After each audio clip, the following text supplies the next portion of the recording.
for you, and this has been a game changer this year. Everyone's been loving it. So we ordered in a bunch of wreaths from a family farm down in North Carolina, and I'm so happy with these wreaths. They are Fraser fir, they're gorgeous, they're already really fluffy.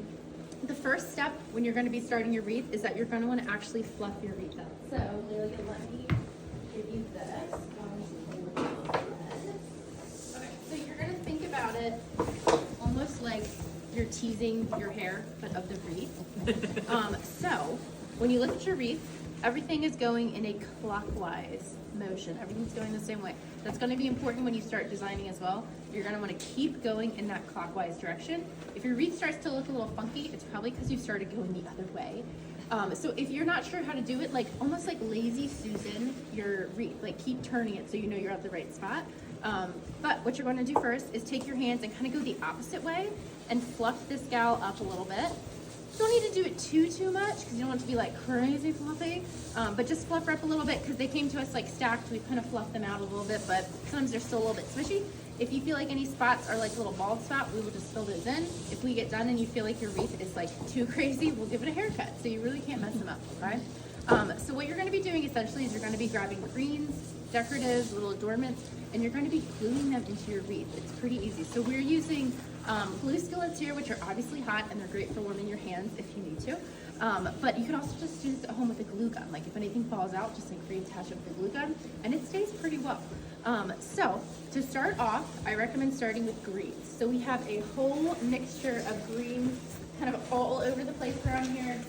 We've got magnolia leaves, we've got pine.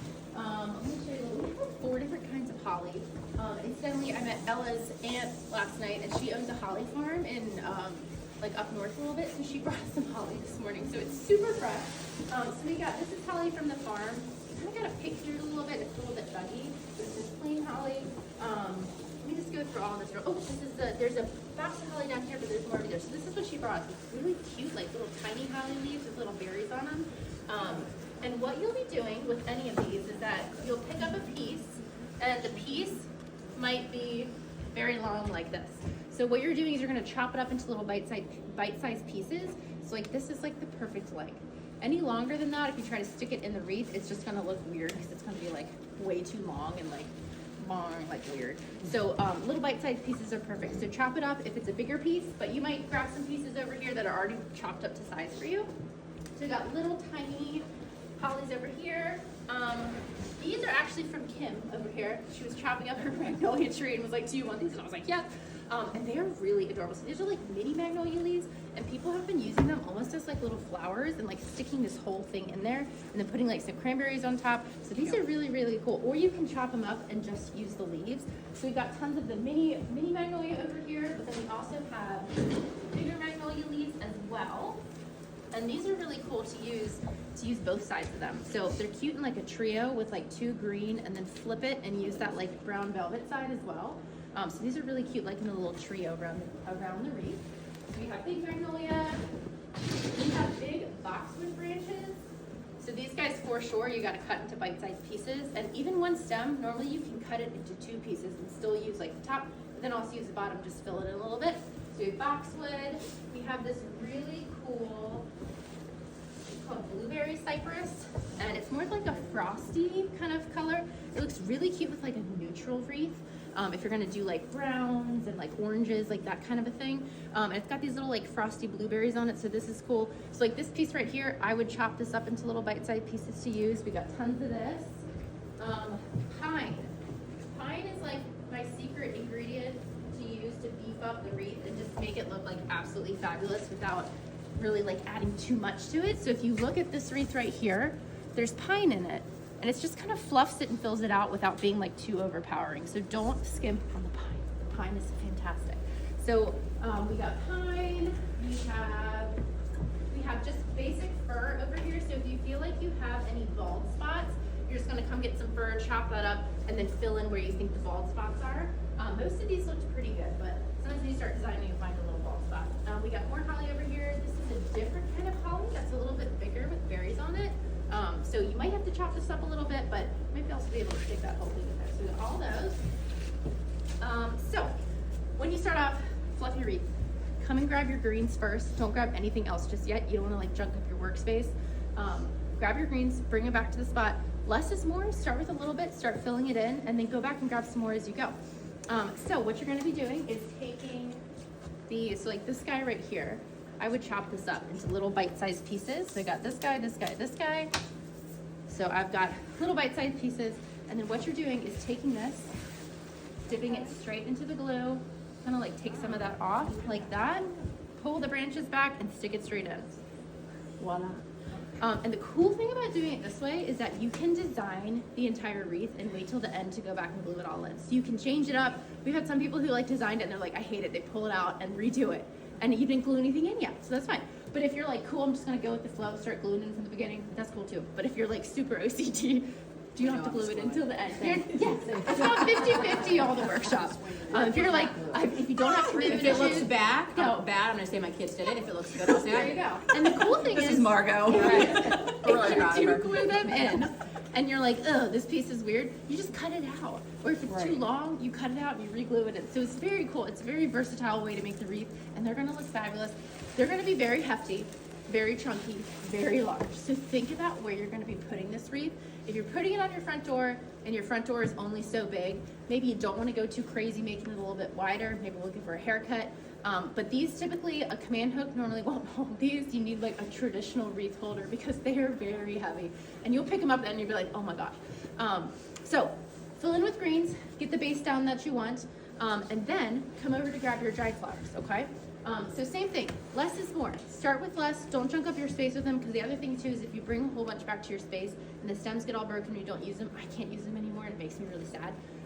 So less is more, start with less. When you come to grab some dried, what you're gonna do is if you try to pick up a stem, they're all gonna come together. So what I typically recommend doing is grabbing a little kind of like dime size circumference, grab it with your hand and then hold the rest of them down and then pull straight up like this. This is like the perfect size to start with of like, say you want this green and then you also want some of this red. Like this is a great size to start with of whichever ones you're going for. Take it back to your space. I do ask that if you don't end up using some of the stems, just make me a little pile of dried so we can put it back at the end. We have plenty of these. We're not gonna run out. I've got more in the back, so don't feel like you have to take a bunch at once. We have some really cute bunny tails. We have some dyed oats, some natural oats in like both bleached and green. These are called Phalaris grass. They're super cute. We got those in kind of green / white, red. And then these are feverfew from our farm, which are really cute to make it like very like cottage core kind of vibe, like neutral. There's two different kinds of feverfew. One of them has very like yellow center. And then over here is some more that is more like white, kind of looks like little snow. I have tons of this. We have like crates and crates of it in the back. So feverfew is the only one that if you're gonna use it, just take a whole bundle back with you, okay? And then kind of chop off from there. Yeah, take a whole bundle with you. Okay, so dried flowers, we're adding them in. So if you look at this wreath right here, you can see we have little sections of things. If you're not sure where to start with your wreath, a good design rule is to do odd numbers. So like 5, 7, start with 5 is normally what I say. 5 like clusters of things to get you going. And then bows, if you guys want to come pick out your bow at some point, come talk to Lelia or Ella. We will make all the bows for you. We'll teach you how to do it if you want, but we've tried to teach, the first one we did this year, we tried to teach everyone and it didn't go at all. Nobody could do it, but it was fine. We're like, we'll just make the bows for y'all. So you're gonna get the bows, they're gonna be on a wire and you will wire it in. I can help show you how to do that, but bows look super cute as a bottom bow, top bow, and then I love a good like side bow as well. So don't ignore the side bow. Side bow is super cute and whimsical. But you can see in this one, I've got 1, 2, 3, 4, 5 clusters of things and then kind of like filled in between. Okay, so just a good place to start if you don't know what you want to do. Okay, so we filled in with the greens first. We came back in with the drieds. Next up is like extra fun embellishments.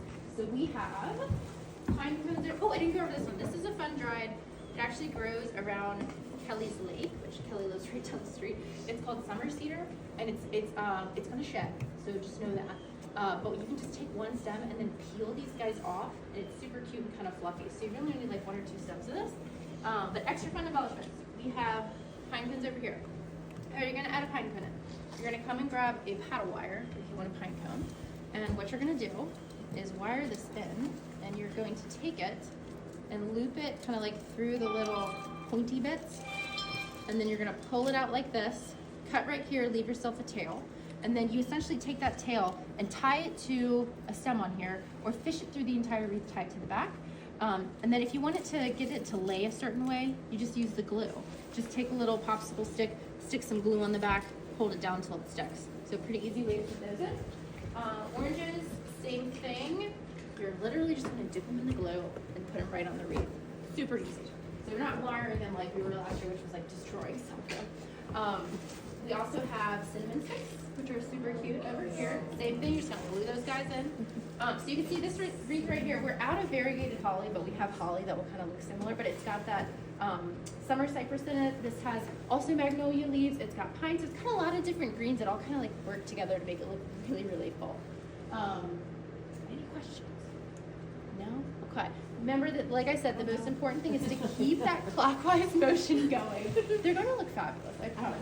Keep that clockwise motion going. If you guys need some inspiration, come look at the wall over here, take a look at it. I found that it really works best when you're designing these clusters is if you're sticking the stems in individually. If you kind of like get a whole handful of stuff and try to glue it and stick it in, it looks like you just glued like a giant chunk of something. It doesn't look very natural. So really like just take like one or two at a time and glue those dried flowers in just to give it like a little bit more of a natural look. How you guys are gonna care for these at home. So it's gonna depend where you're gonna put it. If you're gonna put it outside and it's in a shaded area, you might get away with not having to mist it at all. If you're gonna put it outside, it's gonna be in the sun. I would mist it every day with water. Before you leave, we will spray it with a little wax sealer just to keep everything nice and sealed up. It helps retain a little bit of moisture. But if she looks thirsty, water her. You know what I mean? Spritz her with just water. If it's inside your house, especially if it's above your fireplace, your HVAC is just gonna pull all the moisture out of it. Spray it every single day.